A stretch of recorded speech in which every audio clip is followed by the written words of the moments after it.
Wisconsin State Supreme Court heard a case yesterday over PFAS contamination. And as News 8 Now's Allison Fergut explains, the ruling could have a direct impact on French Island residents.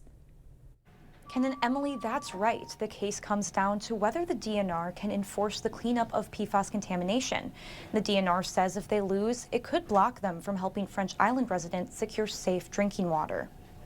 4 years. That's how long town of Campbell residents like Joel Steigerwald have been making do with bottled water. That's after the town's well water was found to have high levels of PFAS. Number one, it's safer, and you know that it's been tested or whatever. I use it in everything. PFAS, known as forever chemicals, are found in everyday items like nonstick pans, but they're linked to an increased risk of certain cancers and developmental issues. I used to live in an area over by the airport which had a higher rating of PFAS.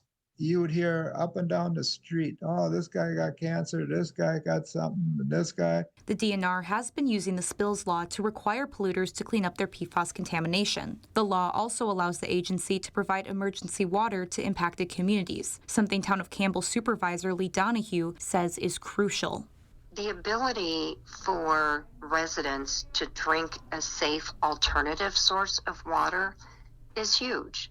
But Wisconsin Manufacturers and Commerce filed a lawsuit in 2021 saying the DNR never officially classified PFAS as a hazardous substance and is now arguing the DNR can't use the spills law to enforce PFAS cleanup until they officially classify the chemicals as such.